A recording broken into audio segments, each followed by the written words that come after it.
Salam, hər vaxtınız xeyir olsun. Fiqrədə əlaqələrin ikinci hissəsinə baxırıq. İkinci hissədə birinci hissə ilə oxşar olan və birincidən tamamilə fərqli tipdə olan suallar qarşımıza çıxacaq və bu sualların hər birinə aid nümunələrə nəzər yetirəcəyik. Məsələn, başlayaq birinci sualdan. Birinci sualda yuxarı hissədə və aşağı hissədə verilən fiqurlar bir-birindən fərqlidirlər və onların hər biri müxtəlif funksiyanı yerinə yetirir. Fiqur bu formada veriləndə aşağıdakı üçbucaqların daxilində verilən ədədləri toplayır və 3-ə vurur. Cavabı alır 27. Həmin 27-ni yuxarı tərs formada yazır, 72 formasında. 9 və 8-i toplayır 17, vurur 3-ə 51, yuxarı tərs formada yazır. Aşağıdakı fiqurda nə edir bəs? Burada isə yuxarıdakı üçbucaqların daxilində verilən ədədləri bir-birindən çıxır. Nəticəni vurur 3-ə, cavabı alır 15. Bu səfər 15-i yenə də tərsdən 51 formasında yazır. 5-dən 1 çıxır 4, vurur 3-ə 12, 12-ni də 2, 1, yəni 21 formasında yazır. İndi bu qaydanı suala tətbiq etsək, üçbucaqlar aşağıda olanda onların daxilindəki ədədləri toplayırdı. X plus 1 deyək. Toplayır, vurur 3-ə.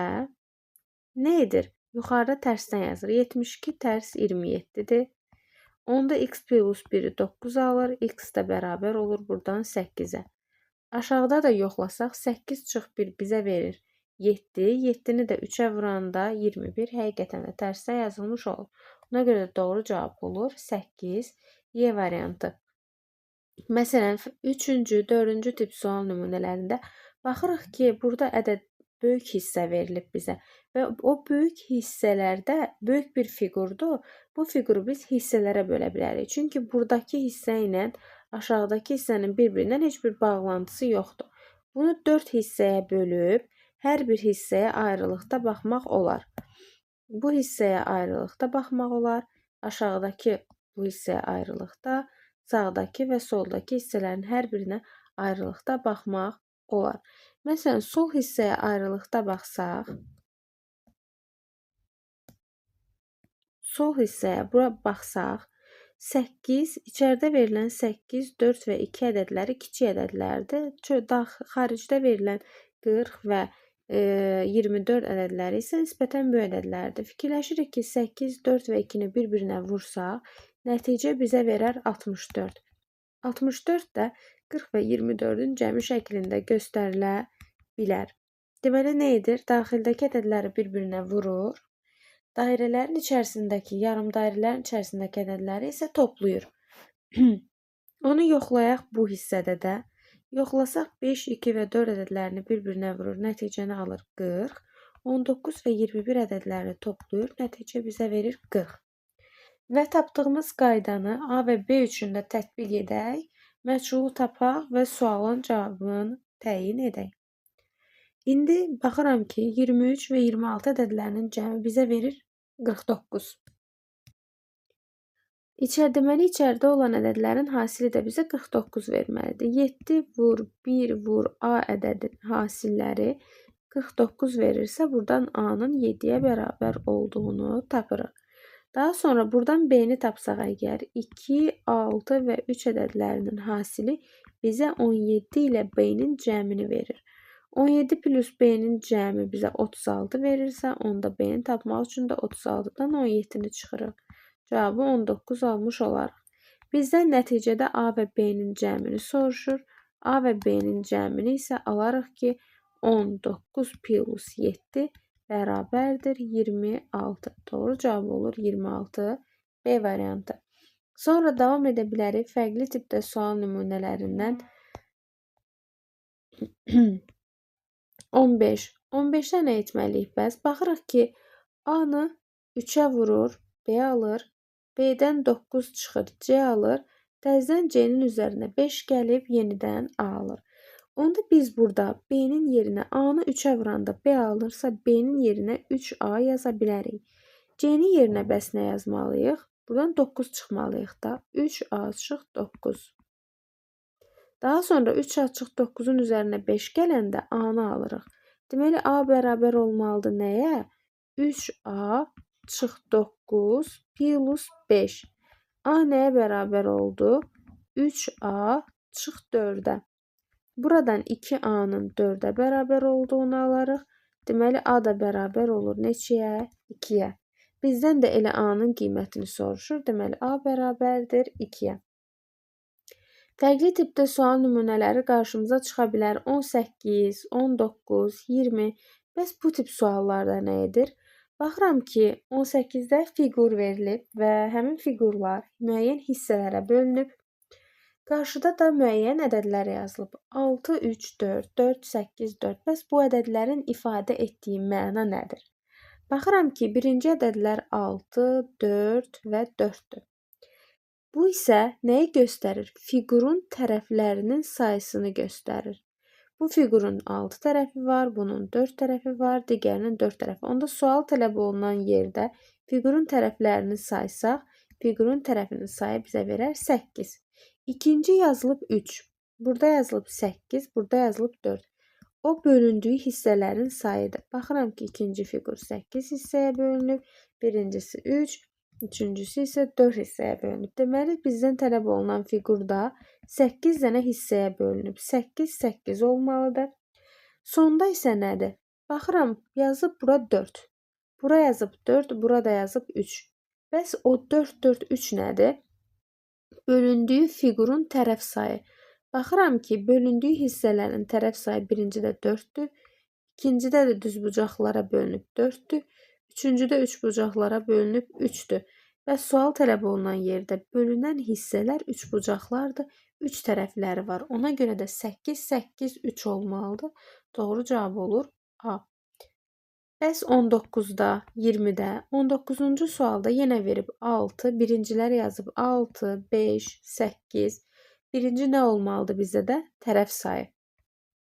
Çünki burada 8 olan nədir? Burada 8 olan tərəf sayıdır. Burada tərəf sayı nədən ibarətdir? 4. 8 yazıram. Tərəf sayı burada 4. Daha sonra ikinci yazıb 3. İkinci yazıb 2. Burada yazıb 3. Bəs bu 3, 2, 3 nədir? Xətlərin sayı 1 xət, 2 xət və 3 xət. 1 xət, 2 xət, 1, 2, 3 xət. Burada isə 1, 2 dənə xət var. Və sonuncu, bura yazılıb 6, bura verilib 4, burada yazılıb 6. O isə bölündüyü hissələrin sayını göstərir. Baxıram ki, 6 hissə, bu fiqurda 6 hissə, burada isə 4 dənə hissədir. Burada isə bölündüyü hissələrin sayı 4-dür. Ona görə də cavab olur 4, 2, 4. 20-də bəs nədir? 20-də yenə verib 6, 5, 4. Tərəflərin sayını göstərir. Sonuncu sual tələb olunan yerdə də 8 tərəfi var. Sonra yazılıb 3, burada yazılıb 2, burada yazılıb 4. Bəs bu nəyi göstərir? Bölündüyü hissələrin sayı. 2 hissəyə bölünüb, 4 hissəyə bölünüb, bu da bölünüb 8 hissəyə və buradakı 4, buradakı 3, buradakı 4 yenə də bölündüyü hissələrin nəyini göstərir? Tərəf sayını göstərir. Burada bölündüyü hissələrin tərəf sayı 3-ə bərabərdir. Olur 8, 8, 3. Doğru cavab C olur. Daha sonra bunlar da eyni tipdə sual nümunələridir. Bəs 23-də, 23-cü, 24-cü suallarda verilib burada fiqur xətlə, diaqonalla, tək bir dənə diaqonalla bölünüb 2 hissəyə və qarşısına 1 yazılıb, burada 3 yazılıb, bura 2 yazılıb və burada sual yazılıb. Bu nəyi göstərir bəs? Orada 1 fərqli fiqurların sayını göstərir. Düzbucaqlını diaqonal vasitəsilə 2 yerə böləndə 2 dənə eyni düzbucaqlı alınır. Bununla yuxarıdakı düzbucaqlı bir-birinin eynisidir. Yəni, fərqli fiqur sayı burada eynidir. Deməli, burada nəyi tapmaq lazımdır? Fərqli fiqur sayı. Bizdən bəzən fərqli fiqur sayını da soruşa bilər. Yəni, biz burada diqqətli olmalıyıq. Nəyin sayı verilə bilər? Tərəfinin sayı, fəza fiqurlarından söhbət getmir, müstəvi fiqurlarında. Artıq fəza fiqurlarında başqa təpətil söhbət gedəcək. Fəza fiqurları yox, müstəvi fiqurlarında tərəf sayı ola bilər xətlərin, daxilinə çəkilən xətlərin sayı soruşula bilər. Bölündüyü hissələr soruşula bilər. Fərqli fiqur sayı soruşula bilər, yarana biləcək. Məsəl üçün, xətlərlə bölünən zaman yaranan fərqli fiqurların sayını soruşa bilər. Sonra soruşa bilər nəyi? Soruşa bilər bölündüyü hissələrin tərəfləri neçə xəttdən ibarətdir? Yəni, neçə tərəfli fiqurlara bölünüb, onlar soruşula bilər. Məsəl üçün, burada dedik ki, fərqli fiqur sayıdır, bir dənədir. Digərlər üçün də yoxlayaq. Və düzbucaqlı iki diaqonal vasitəsilə bölünür. Yuxarı və aşağıdakı olan fiqurlar bir fiqurdur. Həmçinin sağda və sol tərəfdə olan fiqurlar da bir-birinin eynisidir. Burada iki dənə fərqli fiqur var. Daha sonra burada yuxarıda olan böyük romb özü bir fiqurdur. Daha sonra buradakı və sağ tərəfdəki bir-birinin eynisidir. Digəri isə aşağıda olan üçbucaqdır. 3 dənə fərqli fiqur var. Və sual tələb olunan yerdə neçə fərqli fiqur var? Biri budur, düzbucaqlı üçbucaq. Daha sonra digəri buradakıdır ki, onun eynisi sağ tərəfdədir. Digəri isə yuxarıdakıdır ki, onun eynisi aşağıdakıdır. Burada isə neçə fərqli fiqur oldu? 3 dənə fərqli fiqur olmuş oldu. Nə qədər doğru cavab olur? C variantı. Bunlar müsahib fiqurları idi.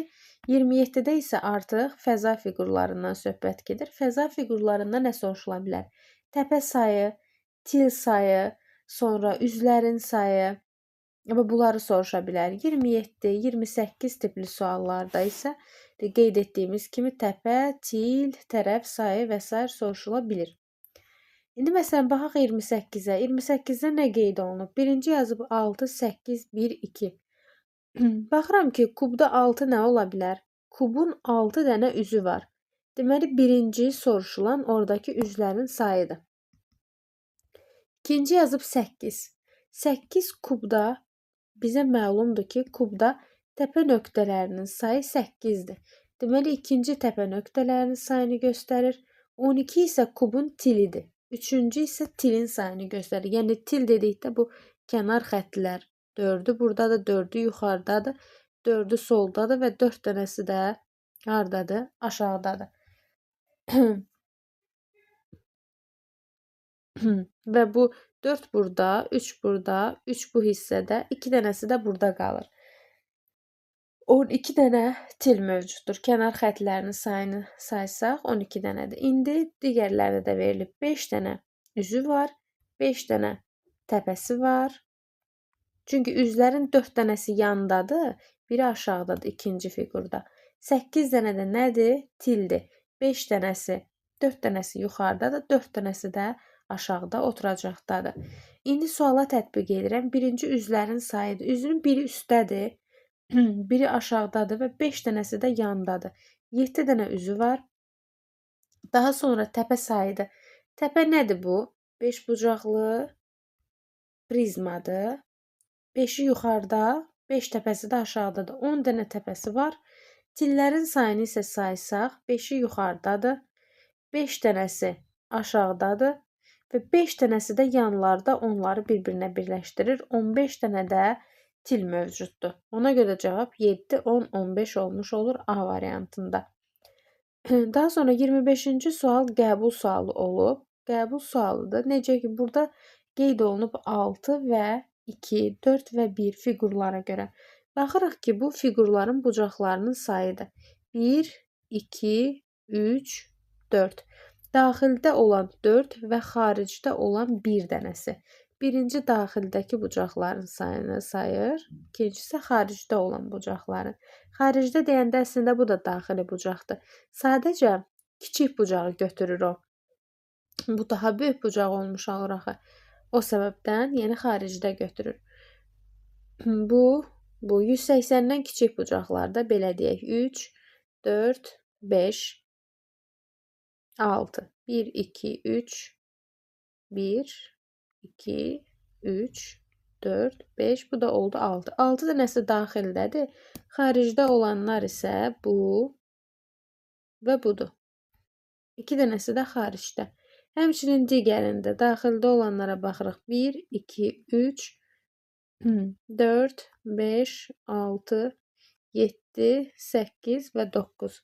Xaricdə olanlar isə 1, 2, 3, 4, 5, 6 və 7.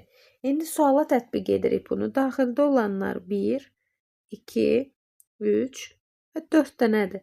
Xaricdə olanlar isə 1, 2, 3 və 4 dənə. Nə olmalıdır? 4, 4 doğru cavab da olur. Y variantı. 30 sualda, 30-cu sualda nə edirik bəs? 4 bucaq və 3 bucaqdan alıb 43, 6 bucaq və 4 bucaqdan alıb 52, 5 bucaq və 6 bucaqdan alıb 161, 3 bucaq, 7 bucaqdan alıb nə? 370. Burada nə edir? Baxıram ki, 6 və 4 görəndə 52-nin 6, 4, 52-ni bir arada görəndə fikirləşirik ki, tez 6 ilə 4-ün kvadratları cəmi bizə verir 52. Amma 4 ilə 16-nın, 4 ilə 3-ün kvadratlar cəmi bizə 43 vermir. 4-ün kvadratının üzərinə 3-ün kubunu gələndə bizə verir 43. Deməli, nə edir? Cütlərin kvadratlarını, təklərin isə kubunu toplayır. Cütlərin kvadratları 6-nın kvadratının üzərinə 5-in kubunu gəlir. Həqiqətən də cavabı 161 edir. Burada da 7-nin kubunun üzərinə 3-ün kubunu gəlir, cavab edir 370. İndi suala tətbiq edirik. 6-dır, 5-dir və 4-dür. 6-nın kvadratı, 5-in kubu və 4-ün kvadratı. Bunları toplayırıq, nəticə bizə vermiş olur 177. Davam edirik. Fərqli tipdə sual nümunələrindən baxaq. 38-ci sualda. 38-ci sualda bu formada verilən suallarda nə etməliyik? Biz əvvəlcə hər bir fiqurun tərəf sayını mütləq şəkildə üzərinə qeyd etməliyik. 4, 3, dairənin tərəf sayı 0 qəbul olunur. 6 və 5. Çünki dairədə tərəf yoxdur. 0 hesab olunur. İndi baxıram ki, A-ya verib 30.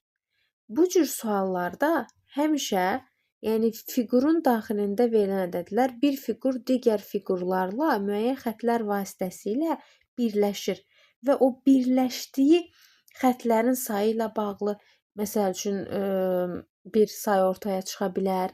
Birləşdiyi fiqurların tərəf sayı ilə bağlı bir belə deyək də bağlantı ortaya çıxa bilər. Burada A-nın qiymətini verib 30. A-nın özü 3-dür, yəni 3 bucağın içərisindədir. Birləşdikləri də 4 və 6-dır. 4, 6 və 3-dən 30-u necə ala bilərik? 4-ü, 6-nı toplayıb 3-ə vura bilərik. Deməli, nə edir? Tərəf sayını vurur birləşdiklərinin cəminə. Etdi 30. Digər üçün də yoxlayaq. Məsələn, D üçün yoxlayaq. D-nin birləşdiyi 4 və 6-dır. Tərəf sayı isə 5-dir. 5-i vurur 4 ilə 6-nın cəminə, cavabı alır 50. İndi bizdən Y-ni soruşur. Baxıram ki, Y-nin tərəf sayı nədir? 6-dır. 6-nı vurmalıyam nəyə? Birləşdikləri nədir? Bəs 0-dır. 3-dür. Baxıram ki, 4-dür və 5-dir. Birləşdiklərinin sayı 12-dir. Özün tərəf sayısı 6-dır. 12-ni də 6-ya vuranda cavabı alırıq 72.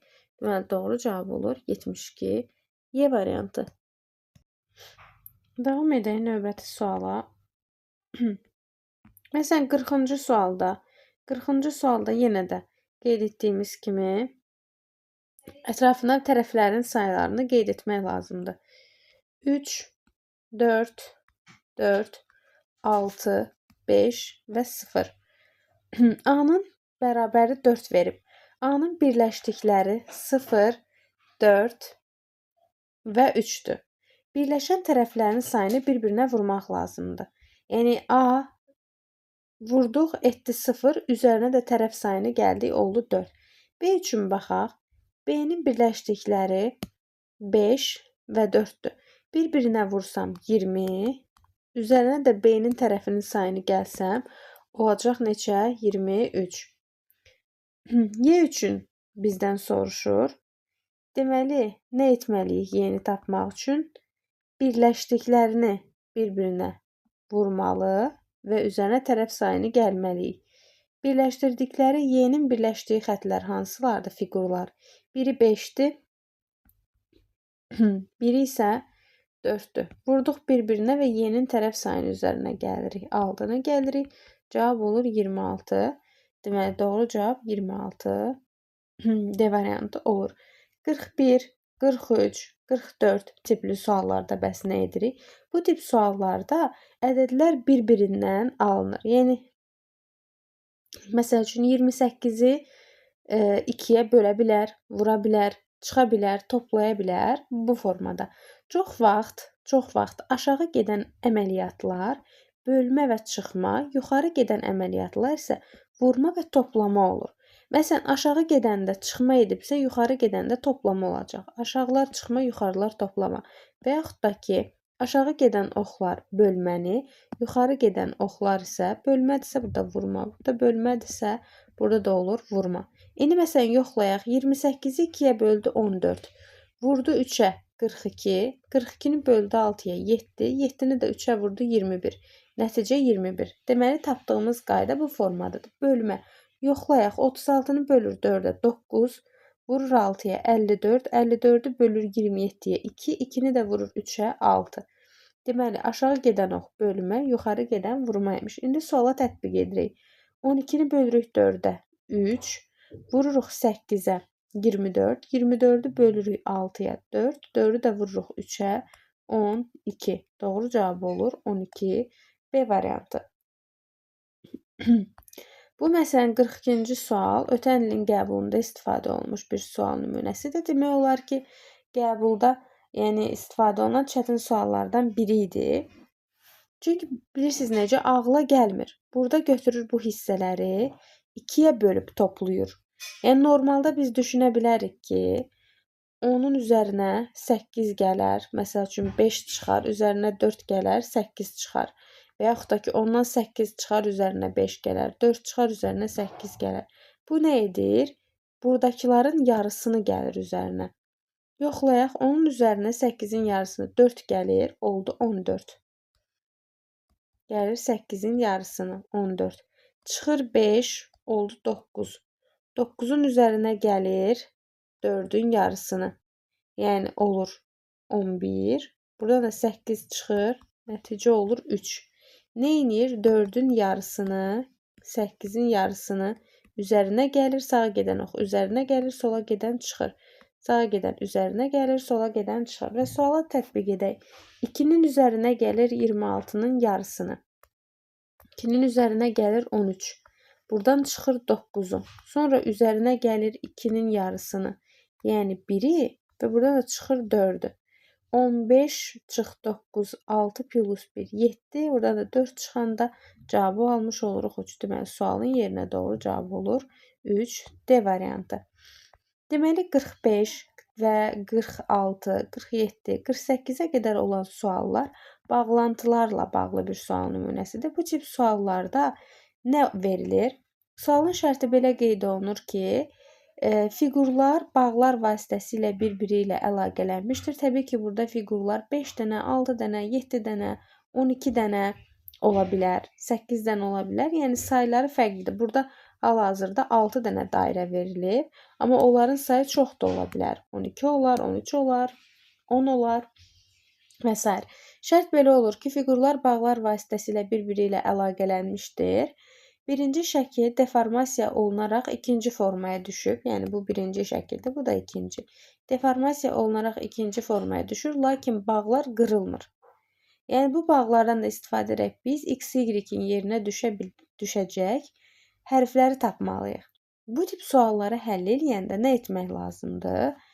Hər bir dairədən çıxan xətlərin sayını üzərinə qeyd eləmək lazımdır.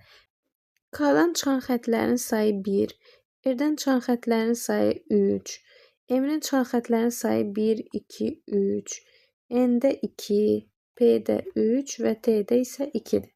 Digər üçünü də qeyd eləyək. 2, 2, 3, 3, 3 və 1. Burada birinci şəkildən ikinci şəkilə keçəndə fiqur deformasiya olunsa belə bağlantılar itmir. Yəni 1-də Əgər K-dan bir xətt çıxırsa, bu biri şəkildə də K-dan çıxan xəttlərin sayı 1 olmalıdır. Onda bu K-dır. K-nın birləşdiyi R-dir. R-in getdiyi qollara diqqət yetirsək, baxın R-in getdiyi ikili T-dir, R-in getdiyi üçlü M-dir. Burada isə izləsək, R-in getdiyi ikili olur, deməli T, R-in getdiyi üçlü hansıdır? Bu X-dir. Orada da olur M. Davam edirik. M-in birləşdiyi üçlü var və M-in birləşdiyi nə var? İkili var. M-in birləşdiyi ikili N-dir. Bura yazıram N. Daha sonra M-in birləşdiyi üçlü isə P-dir. Burada olur P. Bizdən də X, Y-in yerinə düşən hərfləri soruşur. X-in yerinə düşdü M, Y-in də yerinə düşdü N. Bunların ardıcıllığına diqqət yetirmək lazımdır. Çünki variantlarda MN də verir, NM də verir. Bizdən X, Y soruşur deyə olur M və N. Baxaq məsələn 46-ya. 45-ci sualda ipucu var idi başlamaq üçün ki, biz birdən istifadə elədik. Orada bir dənə idi. Ona görə də oradan başladıq və çox rahat bir şəkildə tapdıq. Bəzən isə elə olur ki, fiqurlar çox olur. Yəni və onların başlaya biləcəyimiz bir yer olmur. Yəni məsələn, bu sual üzərində ona baxaq. K-dan çıxan xəttlərin sayı 2, L-də 4, burada 3, 1, 2, 3, 2 və buradan çıxan xəttlərin sayı 1, 2, 3, 4 dənədir.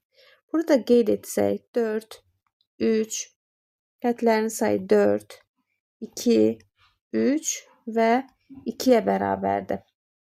Xəttlərin sayını qeyd etdik. İndi baxıram ki, ikilidən 2 dənədir. Dörtlüdən 2 dənədir, üçlüdən də 2 dənədir. Hardan başlayaq bəs? Bu zaman başlayanda, belə olanda, həmin bağlantıların özlərinin də, həmin fiqurların özlərinin də birləşdiyi fiqurlara baxmaq lazımdır. Məsələn, bu ikili hansına gedir? İkili gedir dörtlüyə və üçlüyə. Bu ikili gedir üçlüyə və dörtlüyə. Digər ikili bəs nəyə gedir? Bu ikili də gedir dörtlüyə və dörtlüyə. Digər tərəfdə də baxıram ki, bu ikili gedir dörtlüyə və üçlüyə. Demək, bu ikilinin getdiyi üçlü və dörtlüdür. Bəs bu biri ikili də gedir dörtlüyə və dörtlüyə. 4 və 4-ü də buradan qeyd edirəm. Bu üçlüyə və dörtlüyə gedən ikili hansı idi? R idi. Onda belə çıxır ki, bu R-dir. R-in getdiyi üçlü hansıdır? R-in getdiyi üçlü M-dir. R-in getdiyi üçlü M-dir. Bura M yazıram. R-in getdiyi dörtlü nədir? Bəs N. Onda burada yazıram N. Daha sonra baxıram ki, bəs digər ikili hansıdır? Digər ikili də K-dır. Bura gətirib yazıram onda K. Gətirdik, bura yazdıq K. Daha sonra K-nın getdiyi dörtlüyə baxırıq. Bu K-nın getdiyi dörtlü. K-nın getdiyi dörtlü biri N-dir. Bunu zaten bura yazmışıq. Digəri isə L-dir. Bura yazdıq L. L-in getdiyi üçlüyə baxıram. L-in getdiyi bir üçlü P-dir. Bir üçlü M-dir. M yazılıb yerdə qalan bir dənə P-dir. Bizdən də nəyi soruşur? X-in və Y-in yerini soruşur. X-ə tapdıq N, Y-ə tapdıq K. Cavab olur NK, C variantı. Bağlantıları da bu tipdə. 49, 50, 51 tipli suallarda bəs nə edirik? Baxın, burada hər bir fiqurun özünün təyinatını verir. Deyir ki, A-nı 3-ə böl. A hardadır? Üçbucağın içərisindədir. Onda belə çıxır ki, üçbucaq nə edir? 3-ə bölür. Sonra B-ni vurub 4-ə. Onda belə çıxır ki, kvadrat nə edir? Kvadrat 4-ə vurur. Altıbucaqlı da nə edib? C-ni 6-ya bölüb. Onda belə çıxır ki, altıbucaqlı da 6-ya bölür. Sonda bəs nə edib? Onların hamısını toplayır. Sonda isə baxın, böyük bir dairə var. Onda belə çıxır ki, dairə də nə edir? Toplayır. İndi bunu tətbiq edirəm suala. Nə verib? Altıbucaqlının içərisində verib 12. 12-ni nə etməliyəm? 6-ya bölməliyəm. Kvadratın içərisində verib 4. 4-ü 4-ə vurmalıyam. Bunları verib dairənin içərisində. Dairə nə edirdi? Toplayırdı. Bu ikisini toplamalıyam. Və onların da hamısı birlikdə üçbucağın içərisindədir. Üçbucaq nə edirdi? 3-ə bölürdü. Topladım və 3-ə böldüm. Yuxarı bizə verir 18. 18-i də 3-ə böləndə cavabı almış oluruq 6. Doğru cavab olur 6. D variantı. 50, 51 də həmçinin onun kimidir. Məsələn, 50-yə də baxaq. 50-ci sualda verib ki, A-nı vurur 6-ya. A hardadır? 6 bucağın içərisindədir. Daha sonra üzərinə 3 gəlib. A axı həm də 3 bucağın içərisində idi. Deməli, 3 bucaq nə edir? Üzərinə 3 gəlir. 6 bucaq isə 6-ya vurur. Dairə nə edib? B-ni kvadrata yüksəldib. Onda belə çıxır ki, dairə də kvadrata yüksəldir. 6 bucaqlı 6-ya vurur. 6 kvadrata yüksəldəndən sonra üzərinə 3 gəlib və ən sonda yenidən üzərinə 3 gəliblər. Çünki hamısı böyük bir üçbucağın içərisindədir. Daha sonra davam edirik. Nəyə? Digər nümunəni də yoxlaya bilərik. Üçbucağa baxın. 6-nın üzərinə 3 gəlib. 2-ni kvadrata yüksəldib. Sonra üzərinə ümumi 3 gəlib. Bunlar da 6 bucaqlının içindədirlər axı. Ümumi götürüb 6-ya vurub. İndi suala tətbiq edirəm mən bunu. Baxıram ki, 2 dairənin içərisindədir. 2-ni kvadrata yüksəltdi. Daha sonra üç üçbucağın içərisindədir. 3-ün üzərinə 3 gəldi. Üçbucaq axı üzərinə 3 gəlirdi. Daha sonra bunlar özləri də bir üçbucağın içərisindədirlər. Yəni onları toplayıb üzərinə 3 gəlməliyəm. Daha sonra burada bir 6 bucaqlı var. 6 bucaqlı nə edirdi? 6-ya vururdu. Mən 6-nı 4-ə vurmalıyam, yəni 24. Bunların da hamısı yenidən bir üçbucağın içərisindədirlər. Yəni mən nə etməliyəm? Toplayıb bir dəfə də bunların üzərinə 3 gəlməliyəm. Bunu da hesablamış olsaq, 4 plus 3 7, 7 plus 3 10, 13, 13-ün üzərinə 3 gələndə 16, 16 plus 24 də cavabı bizə verir 40. Doğru cavab olur 40. D variantı. 51-ə də baxa bilərik. 51-də bəs nə olur? A 2-yə vurur. Kvadrat 2-yə vurub. Bir növ qeyri-aşkar operator kimidir. Operatorlarda hesablayırdıq ikinci hissədə. Bir neçə dənə operatoru tətbiq edirdi. Hansının nə etdiyini tapırdıq. Burada da həmçinin onun kimidir. Tapırıq. Üçbucaq nə edir? Baxıram ki, üçbucaqda C-dir də 4-ə bölüb. Üçbucaq deməli bölür 4-ə. Daha sonra dairə. 2 dəfə dairə tətbiq olunub. 2 dəfə 3-ə vurub. Onda belə çıxır ki, dairə 3-ə vurur. Və sonda da üzərinə D gəlib. Bunların hamısını da toplayıb. Toplayan da nədir? 6 bucaqlı. 6 bucaqlı da nə edir? Toplayır. İndi bir-bir hesablayırıq. 2 dənə kvadrat tətbiq olunub. Kvadrat 2-yə vururdu. Biri vuracam 2-yə. Bir dəfə də 2-yə vururam. 6 bucaqlı da o pişi hamısını toplamalıyam. Sonra 2-nin dairə tətbiq etmişdi. 3 dəfə dairə tətbiq edib. 2-ni vururam 3-ə. 3-ə, bir dəfə də 3-ə. Üzərinə gəlirəm bu tək qalan 7-ni və üçbucaq da 4-ə bölürdü. 64-ü də 3 dəfə 4-ə bölməliyəm. 4, 4, 4-ə bölməliyəm. Və bunun cavabını hesablayırıq. Bu da bizə verir 4, 54, 7 və 1. Cavabı almış oluruq 66. Doğru cavab olur C variantı. 52, 53, 54 tipli suallarda isə eyni mövqedə olan hissələri bir-birinə bərabərləşdirir. Məsələn, baxıram ki, A üstə gələk B kvadratı bu xananın içərisindədir. Həmin mövqedə də xananın içərisində 17 var. A üstə gələk B kvadratını bərabər edirəm 17-də. Daha sonra A plus 2B aşağıda da 14 var. A üstə gələk 2B-ni də bərabər edirəm 14-də. Buradan tərəf-tərəfə çıxmış olsam, B kvadratı çıx 2B bizə verir 3-ü. Buradan B kvadratı çıx 2B çıx 3 bərabərdir 0. Y-ə görə köklərin biri 3, biri mənfi 1-dir. Bizə mənfi 1 lazım deyil. Bizə 3 lazımdır. Müsbəti götürürük. B-nin 3 qiymətində bəs A neçə olur? Gətirib burada yoxlayıram. A üstə gələk 2 vur 3 bərabərdir 14. A-nı da almış oluruq 8. Deməli A oldu 8, B oldu 3. Bizdən də A vur B hasilini soruşur. 8 vur 3 bərabər olur nəyə? 24-ə. Cavab olur 24. C variantı. 55, 56, 57 tipli suallarda isə ardıcıllıq formasında verilib. Baxırıq ki, 13, x, 25, 32 kvadratın içərisindəkilərə baxaq birinci. 25-dən 32-yə keçəndə 7 artıb. 32-dən 37-yə keçəndə 5 artır. Baxıram 10 artıb, 11 artıb.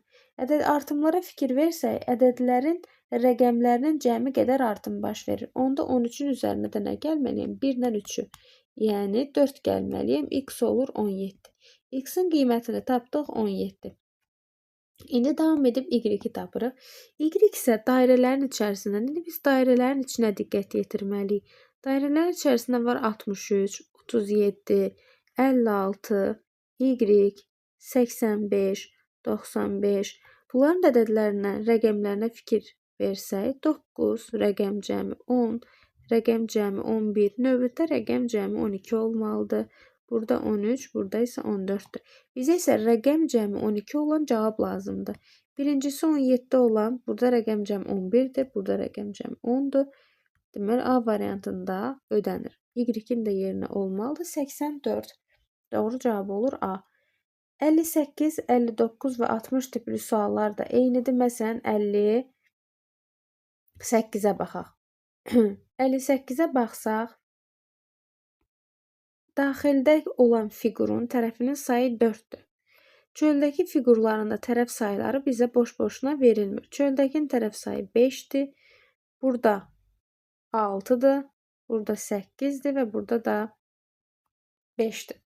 Əgər fiqurların tərəf sayına diqqətlə nəzər yetirsək, görərik ki, 11-dən 5-i çıxanda, baxın, bu fiqurun içərisindəki ədəddən tərəf sayını çıxanda bizə verir 6. Bu 6 da buradakı 2 və daxildəki 4-ün cəmidir. Buradakı 7 ilə daxildəki 4-ün cəmi bizə verir nəyi? 11-i. 11 də 17 ilə 6-nın nə idi? Fərqidir. Daha sonra buradakı deməli X olsun. X ilə 4-ün nəyi? Cəmi bizə nəyi verməlidir? 12 çıx 8-i verməlidir. Onda X nəyə bərabər olur? 0-a bərabər olmuş olur. Bu tip sualları da bu formada həll edirik. Son olaraq 60-a da baxaq. Demək olar ki, eynisidir. Daxildə olan fiqur 5-dir. Çöldəki 3-dür. 5-dir. 6-dır. 4-dür və 1, 2, 3, 4, 8-dir. Aha, baxıram ki, buradakı bu 5 bucaqlı 5 ilə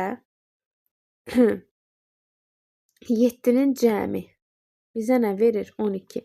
5 ilə 7-nin cəmi bizə verir 12. Yenə baxın digərinə. 9 ilə da bunun tərəfinin sayı bizə verir 12-ni. Burada artıq bir qədər qarışıqdır da. Yəni, çöldə olanın, bunun içərisindəki ilə bunun tərəf sayı cəmi. İçəridəki fiqurla da özünə birləşik olanın içərisindəkinin cəmi bir-birinə bərabər olur. Digər üçün də yoxlayaq. 5 ilə, baxın 5 ilə nəyin cəminə baxırıq biz? 8-in cəminə, 5 ilə 8-in cəmi. Bizə nəyi verir? 7 ilə 6-nın cəmin. 7 ilə 6-nın cəmi verir. İndi suala tətbiq edirəm. 5 ilə nəyin cəminə baxmalıyım? 5 ilə özünə birləşənin cəmi, 9-un cəmi bərabər olmalıdır sualla fiqurun tərəf sayının, yəni 4-ün cəminə. O deyilir 14 bərabərdir sual plus 4. Sualın da yerinə tapmış oluruq. Bərabər 10. Sual bərabər olur 10-a. Doğru cavab olur Y variantı.